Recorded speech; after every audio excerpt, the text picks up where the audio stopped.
வணக்கம். வாங்க ஜமுனாமாவின் ஜம்முனு சமையல். இன்னைக்கு என்ன பண்ண போறேன் அப்படின்னா கொத்துக்கறி சந்தவ பிரியாணி. இது எங்கேயாச்சும் கேள்விப்பட்டிருக்கீங்களா? இப்போ பாருங்க, அம்மா அப்பா செய்ய போறேன். அதுக்கான இன்க்ரீடியன்ஸ் பாருங்க.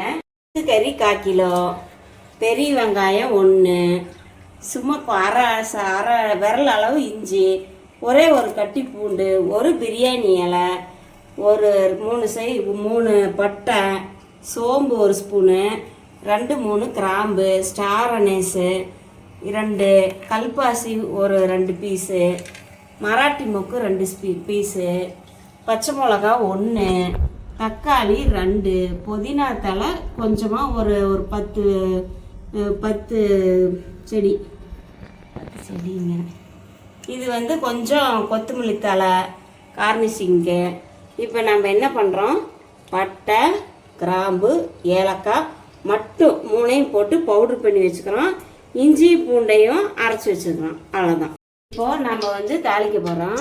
பிரியாணி இலை, ஸ்டார் அனேஸு, கல்பாசி 2 மராட்டி மொக்கு, சோம்பு,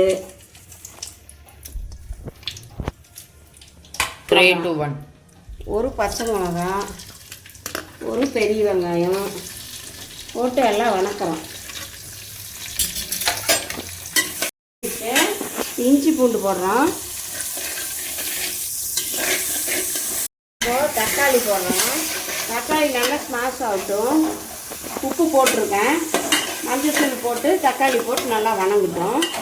பட்டை கிராம்பு ஏலக்காய் போட்டு பவுட்ரு பண்ணி வச்சுக்கோம்ல, அந்த பவுட்ரு போட்டுக்கலாம்.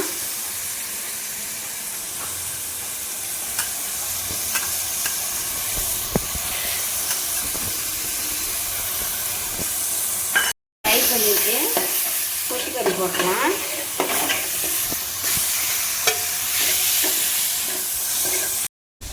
இப்போது 250 ml தண்ணி ஊற்றுறேன்.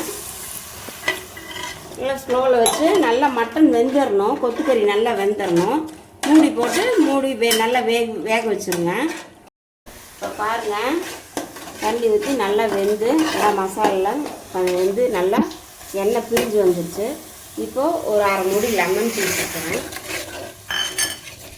புதினா தலை போடுறேன். கொத்தமல்லி தலை போடுறேன். கிளறிட்டு ஃபைனலாக சந்தவை போட்டு கிளறி இறக்கிடலாம். சந்தவை போட்டு கிளறிடலாம். கொத்துக்கறி சந்தவை பிரியாணி ரெடி. கொத்துக்கறி சந்தவை பிரியாணி சாப்பிட போகிறேன்.